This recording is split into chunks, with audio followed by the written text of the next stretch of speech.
এই যে বাবা, বিশিষ্ট অলি গাউসুল আজম মাঝভান্ডারি ভোর রাত্রে উঠে তাহাজ্জুদ পড়ে জান্নাতের খুশবু পাও, আর তারপরেই শুরু করো জামাতে ইসলাম মওদুদি গোলাম আজমের 14 গোষ্ঠী উদ্ধারের কাজ। তাতে কি কোনো লাভ হয়?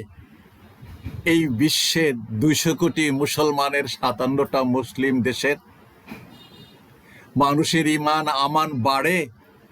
এই বাংলাদেশে অপরাধ কমে, ধর্ষণ খুনির সংখ্যা কমে? উত্তর আছে তোমার কাছে কিছু? কি সুন্দর চেহারা, নুরানি চেহারা, তসবিহ নিয়া খুশবু, জান্নাতের খুশবুর ভিতর দিয়া রাস্তায় রাস্তায় হেঁটে বেড়াও, আমি দেখি তো। আর তারপরেই শুরু হয় এই জামাতের 14 গোষ্ঠী উদ্ধার, গোলাম আজমের 14 গোষ্ঠী উদ্ধার, আর মওদুদির 14 গোষ্ঠী উদ্ধার। তোমার দোয়া কবুল হয়, তুমি দোয়া কবুলের সময় জানো এবং বিস্তার দোয়া দরুদও জানো। বাবা, একটা দোয়া করতে পারো না যে আল্লাহ তুমি এই জালিমদের ধসায় দাও? এখানে লাখো মা বোনের ইজ্জত নিয়ে ছেনিমেনি খেলা হয়, এখানে লাখো মানুষ বিনা চিকিৎসায় মারা যায়, লাখো মানুষ শিক্ষা বঞ্চিত, লাখো মানুষের ঘরে চুলা জ্বলে না। তোমার চোখ নাই, তোমার জ্ঞান নাই, তোমার বুদ্ধি নাই। তুমি তো অনেক বুদ্ধিমান, অনেক মেধাবী, অনেক দূরদর্শী, একেবারে জ্ঞানের জাহাজ। 60,000 হাদিস তোমার মুখস্থ। বুখারী শরীফ পড়তে গেলে তুমি বেহুশ হয়ে যাও। কোরআনের তো খবর নাই। কোরআনে কি এইগুলো বলছে? কোরআন আল্লাহ তাআলা কি এই শিক্ষা দিচ্ছে? এই বৈষম্য, আল্লাহর নবী কি এই বৈষম্যের জন্য ইসলাম কায়েম করেছিলেন? আল্লাহর নবী কি সেনাপতি ছিলেন না, শাসক ছিলেন না?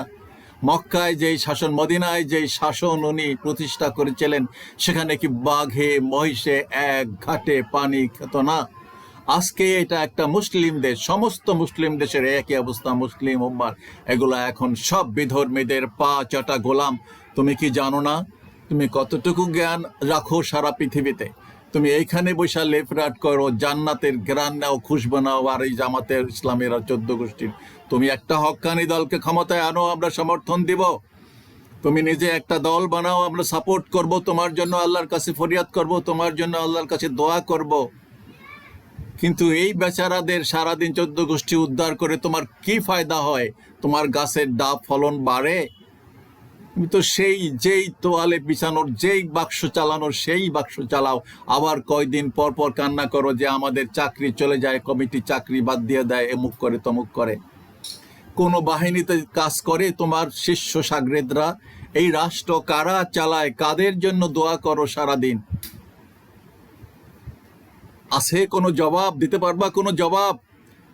আমার এই কথা থেকে যাবে এবং আমি সেদিন আল্লাহর কাছে ফরিয়াদ করব যে আমি এইগুলো কথা বলেছিলাম, যে এই যারা বুজুর্গ অলি আউলিয়া, তারা সারাদিন ইসলাম আর মুসলমানদের ভিতরে বিভাজন সৃষ্টি করে, তারা শুধুই হিংসা বিদ্বেষ ছড়ায়, তারা কোনো মুসলমানদের ভিতরে ঐক্য, মুসলমান কেন, যে কোনো মানুষ যে কোনো রাষ্ট্রে তো থাকতেই পারে। মদিনায় ইহুদি খ্রিস্টান নাছারারা ছিল না, তাদের ভিতরে ঐক্য ছিল না। নবীজি তাদের সাথে, তারা যুদ্ধে অংশগ্রহণ করে নাই, তাদের সাথে চুক্তি করেন নাই, না সেখানে মারামারি কামড়াকারি ছিল। বিধর্মীদের কি সব নিঃশেষ করে দিয়েছিলেন নবী মুহাম্মদ সাল্লাল্লাহু আলাইহি সাল্লাম? সেই সময় তো সবই ছিল ইহুদি নাছারা।